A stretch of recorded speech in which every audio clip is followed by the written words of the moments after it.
Hello.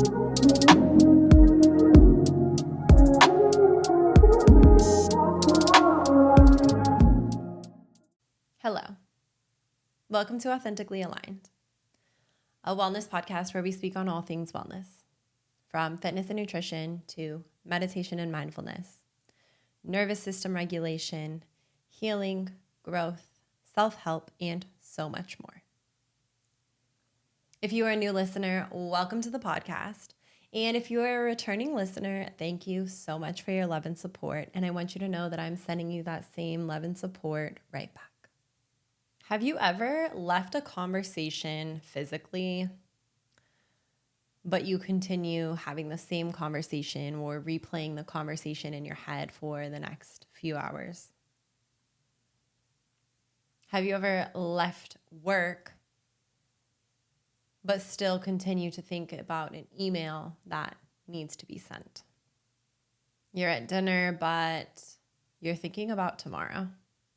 You're lying in bed thinking about something that happened hours ago. Your body physically has moved on, but your mind has not. And then we wonder why we're exhausted. Maybe, just maybe, part of our mental exhaustion is not because we're doing too much, but consider maybe it's because we're carrying too much from one moment to the next.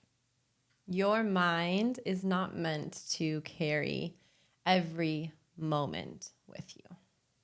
So today I want to talk about what happens when your mind doesn't leave places that you've physically left, and how learning to put things down can completely change the way that we experience life. I actually just came from a sound bath that I facilitated this morning. And interestingly enough, I already had this topic picked out, but as I was speaking to the individual participants at the sound bath, it seems to be a common thing.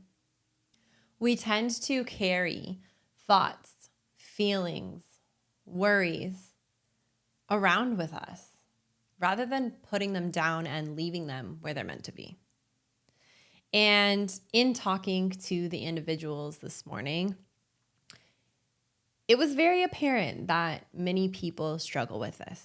Many people struggle to find themselves in the present moment, or to allow time and space for them to hear themselves, for them to clear all of the clutter in their mind and to just focus on what it feels like to be you, what it feels like to be in your own energy, in your own thoughts. What thoughts come up when you relieve yourself of the thoughts of all of the stress and the worries and the wonders and the chaos of the world? So as we move through this episode today, we are identifying what clutter looks like and how we can continuously practice decluttering so that we're leaving space for us to experience our lives, so that we're leaving space for us to have clarity and find and discover pure understanding.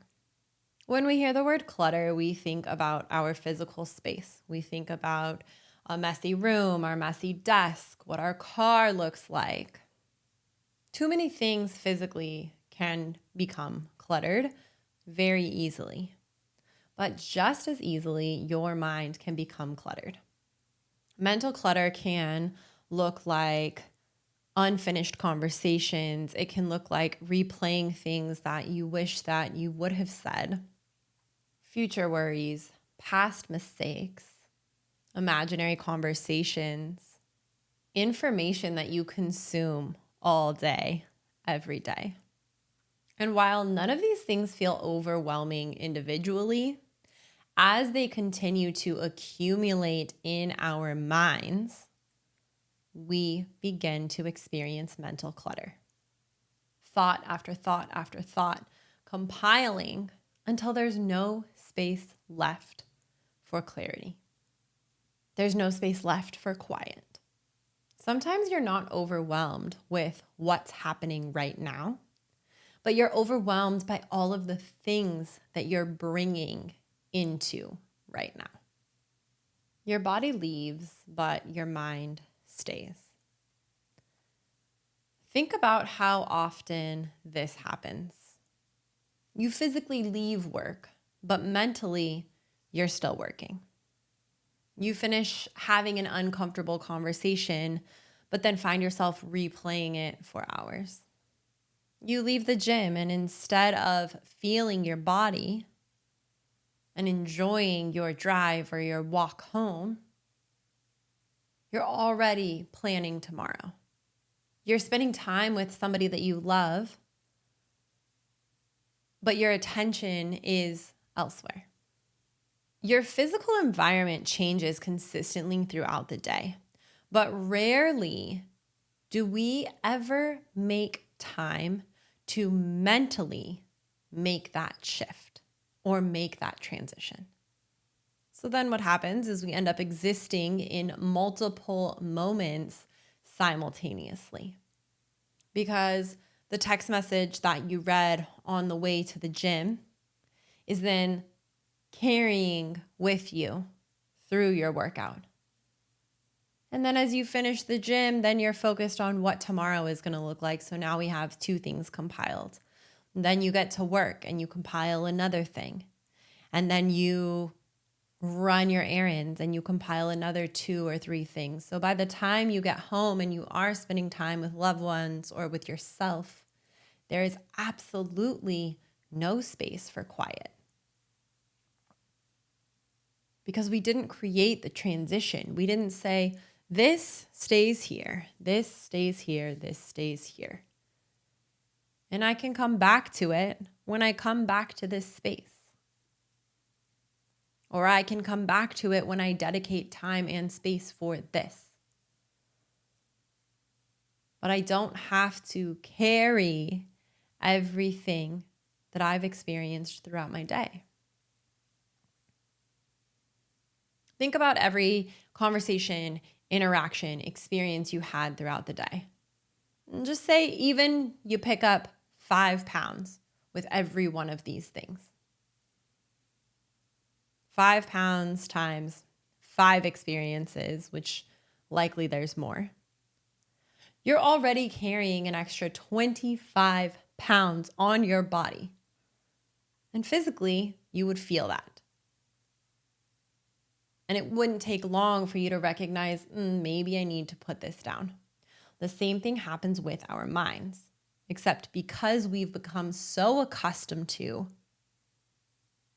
so resilient, so strong, we continue to compile weight after weight after weight after weight after weight of our mind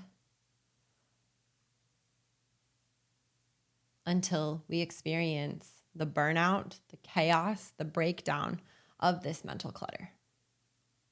And then we decide to work through things. And then we decide what we can set down. But what if you just didn't carry it with you? And then you didn't have to find time to set it down? What if before picking something else up, you were intentional about setting something else down? And this goes for the small things in your life, but it also goes for the larger things in your life. The day-to-day movements, the hour-to-hour movements. But beyond that, what does it look like on a broader scale? Because as you focus on setting certain things that take up mental capacity down before picking others up, it allows you to move with more intention, more purpose, more drive. Your body can only live in one moment at a time, but your mind will try to live in 10, in 15, in 20, if you allow it to. And that's exhausting. Think of this concept called attention residue. Your brain doesn't switch from task to task instantly. Because when you move from one task to another, your mind can stay set on the task before, while also simultaneously semi-focusing on the task at hand. But your attention remains attached to whatever it was that you were just doing, especially if the previous task feels unfinished or it holds emotional significance. And this is where attention residue comes in. Think about when you're on your phone and you're looking at an email, but all of a sudden you get a text from somebody that pops down on your phone. So as you're focused on this email, you now have this text message that is in your mind. And then maybe you remember a call that you received 20 minutes before. Your attention is now spread to all of these things. Rather than compartmentalizing and focusing your attention on the email, the task at hand, completing this task, and then I can jump to the next task. But we've gotten so used to having such easy access that not only are we moving like this on our phones and with technology, but we're moving like this in life. Do you ever find yourself cleaning the house? For me, this is something that happens all the time. I find myself cleaning the house and I tell myself I'm going to start with the kitchen. But I start with the kitchen and one thing takes me to the living room, which then takes me to my bedroom, which then and I find myself moving around rather than just finishing this one task at hand before moving on to the next. We've become so hyperactive that this is normal for us. But what we don't always realize is how this actively is affecting our nervous system every single moment, every single day. And while we are always prepared for anything, we don't always have to move through life like that.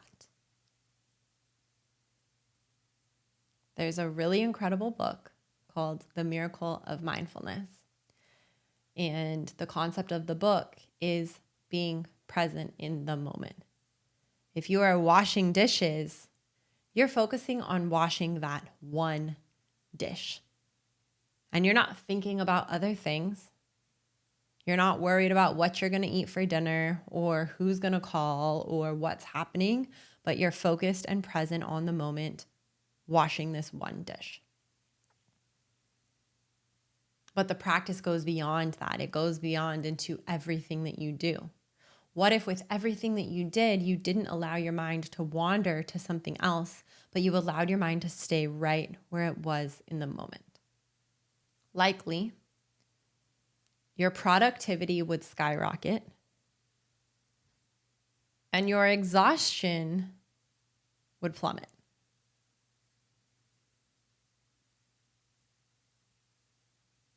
Because you're allowing yourself the proper space, the proper energy, the proper capacity to perform the task in front of you, rather than having 12 tabs open at once. We are consistently asking our brain to switch gears. But just because we physically move from one task to another does not mean that our brain always follows. And this is where we experience burnout. And the more often that you find yourself switching gears, the more fragmented your attention can feel. Just because you've moved on does not mean that your attention has caught up with you. And this is why transitions matter. As a society, we've began to eliminate the space in between things. We've actually started to fill the space in between things. It used to be that there were natural pauses that occurred throughout the day. You would drive somewhere without answering messages. Or you would wait in line at the coffee shop without scrolling emails or checking your phone. You were able to walk somewhere without feeling the need to consume constant content. And you finished one activity before allowing yourself to switch to the next. But now it is so common to fill any of that space with technology, with the phone that is consistently in our hands. You're in the elevator, you open your phone. You go to the bathroom, you open your phone. You're using your red light mask, you open your phone. You go for a walk, you listen to a podcast. You start cooking dinner, you turn on the TV. You're driving, you make a phone call. You're waiting for a friend and you find yourself scrolling. We have started to remove the empty spaces that our brains and our minds once used as time to process. We have become so uncomfortable with empty space that we've eliminated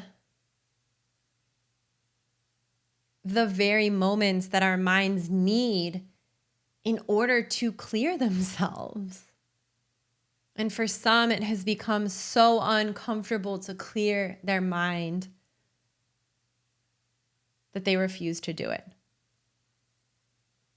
Or that in doing it, they experience the utmost anxiety, stress, worry. I see this in people every single day.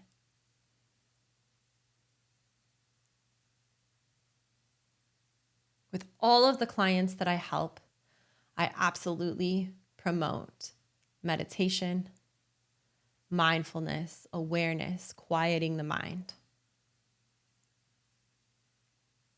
And I would say at least 50% of people find it next to impossible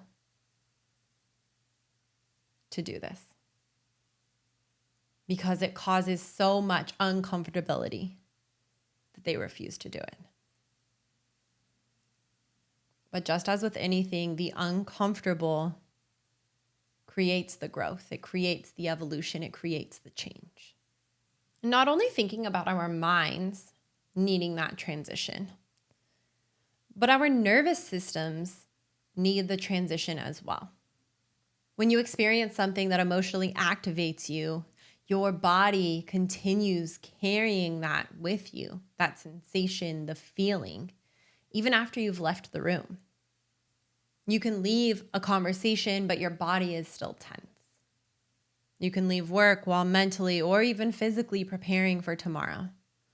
Or you can finish an argument or a conversation while still rehearsing what you should have said.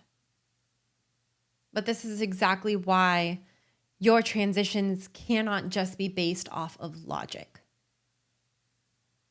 Sometimes our transitions require us to change our physiological state.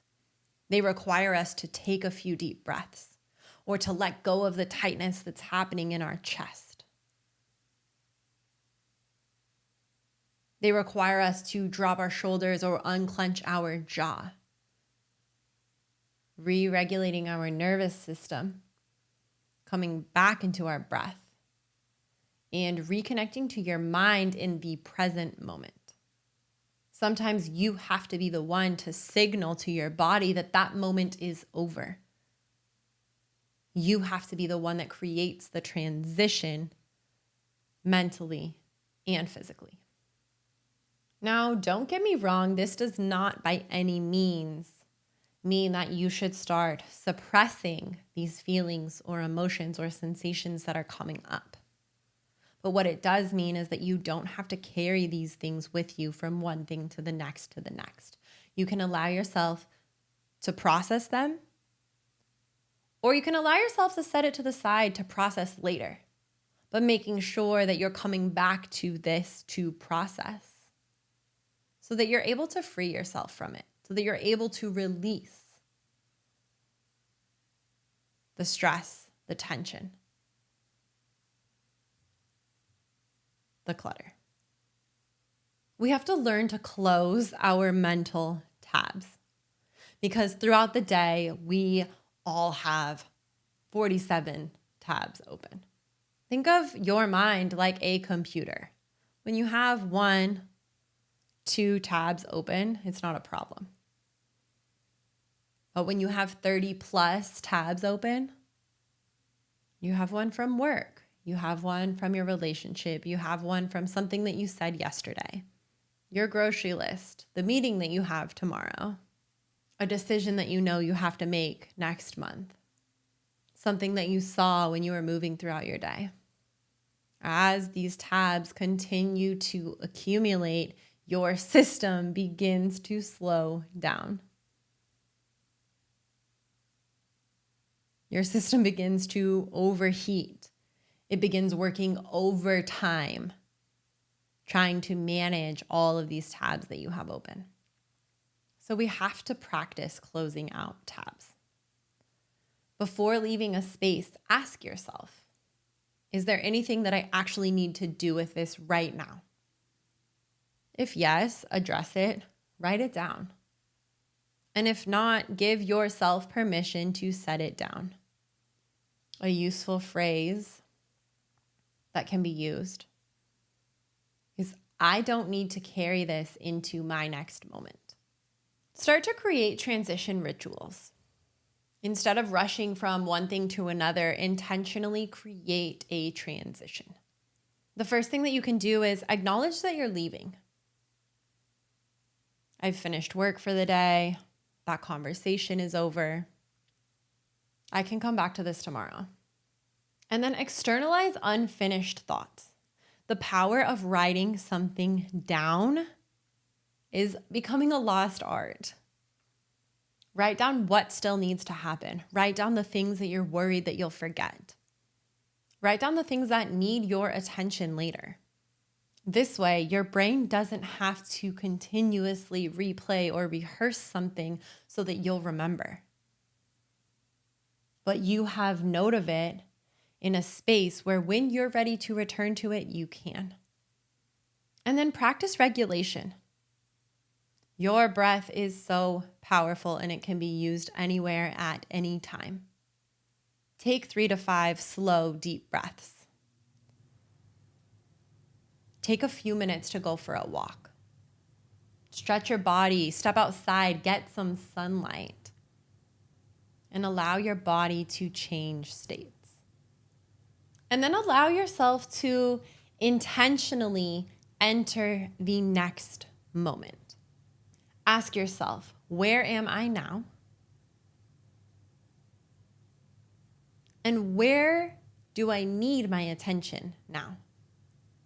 What deserves my attention here? Remembering that your brain needs an ending before asking it to fully enter anything new.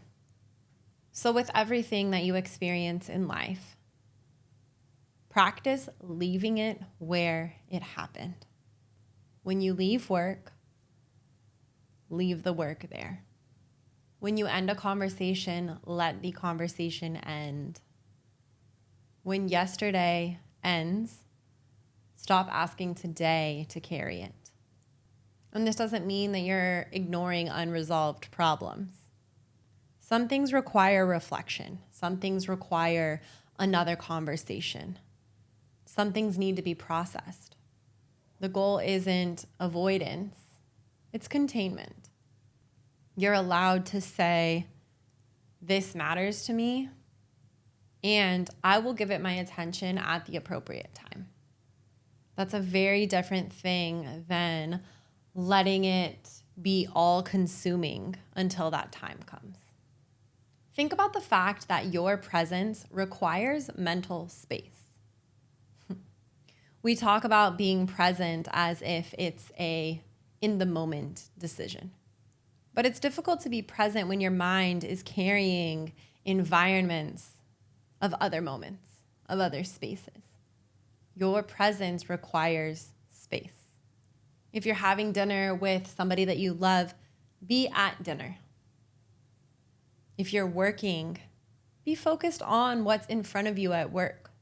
If you're at the gym working out, feel your body. Be aware. And if you're resting, actually allow yourself to rest. That doesn't just mean your body, it means your mind too. Wherever you are, allow yourself to actually be there. Because your life isn't happening in all of the moments that you're currently replaying in your head. It's happening in the moment that you're currently missing, allowing those things to replay. And remembering that there's a difference between processing and ruminating. Processing asks questions. What happened? How do I feel? What do I need? What action do I need to take? And eventually it moves. But rumination is replaying over and over. It's overanalyzing. It's rehearsing. So ask yourself, am I working through this or am I mentally rehearsing it? Here's a simple practice. Before entering a new part of your day, take a pause. Take a deep breath in and a deep breath out. And then ask yourself, what am I carrying from the last moment? And does it belong in this one? And if not, put it down before walking into your house, before stepping into the gym, before sitting down for dinner, before getting into bed. 10 seconds of an intentional transition can absolutely change the outcome of the next hour. Peace isn't about eliminating every problem from your life, but it's about learning that every problem doesn't and shouldn't have access to every moment. You can absolutely care deeply without having to think about something constantly. You can have responsibilities without mentally carrying them every second. You can have unresolved circumstances and still experience the present moment. You don't have to solve everything before you allow yourself to experience the moment that you're in. Your mind isn't meant to carry everything. So put down what doesn't belong here. As always, I'm going to leave you with a journal prompt for the week. And in regards to this episode, you likely can predict what the question is. What am I mentally carrying right now that doesn't belong in this moment? And then think about what transition in your day needs more space. Your life is happening one moment at a time. So allow yourself to cherish each of those moments without feeling the need to hold on to the moment before or the moment ahead. As always, I am sending you so much love and light this week. Have a beautiful week.